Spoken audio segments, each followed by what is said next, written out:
आपको याद होगा सिटीजनशिप अमेंडमेंट एक्ट के दौरान भी जब प्रधानमंत्री मोदी जी और माननीय गृह मंत्री श्री अमित शाह जी ने देश के अंदर सिटीजनशिप अमेंडमेंट एक्ट यानी नागरिकता अधिनियम का कानून पास किया और इस कानून के तहत था कि अफगानिस्तान, पाकिस्तान, बांग्लादेश, म्यांमार से कोई भी हिंदू, सिख, बौद्ध, जैन अगर भारत के अंदर आया है, 5 साल पहले आ चुका है, तो उसको भारत की नागरिकता दी जाएगी, भारत के अंदर सम्मानजनक ढंग से उसको बसने की सुविधा दी जाएगी।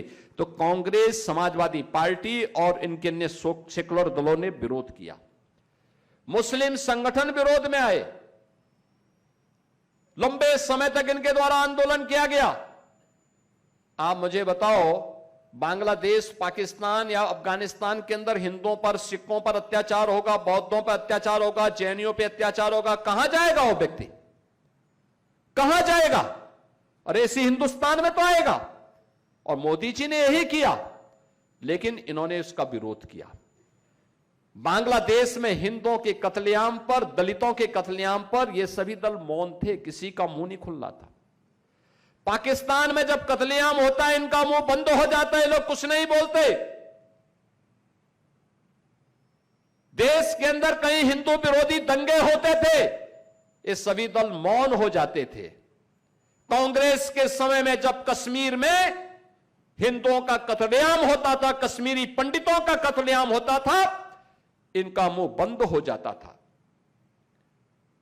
लेकिन जब उन हिंदुओं की सुरक्षा और उनके संरक्षण की बात मोदी सरकार ने की, तो इन लोगों ने उसके विरुद्ध कितना नेगेटिव नैरेटिव सेट करने का प्रयास किया। उसके खिलाफ धरना, प्रदर्शन, आंदोलन, तोड़फोड़, आगजनी, ये सब करने का प्रयास किया था। और ये वहां तो दिल्ली में तो क्या ही, इन्होंने यूपी में भी, देश के अलग अलग राज्यों में भी तोड़फोड़ करने का प्रयास किया था। जब उसमें विफल हो गए, उसके बाद इन्होंने किसानों को भड़काना शुरू किया।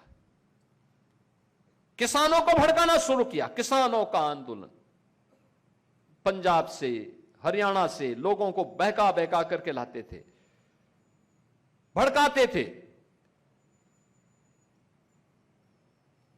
वहां भी जब किसानों की समझ में आया कि नहीं, ये लोग भड़काने का काम कर रहे हैं, गलत दिशा दे रहे हैं, फिर इन्होंने युवाओं को भड़काना शुरू किया, दलितों को, वंचितों को भड़काना शुरू किया।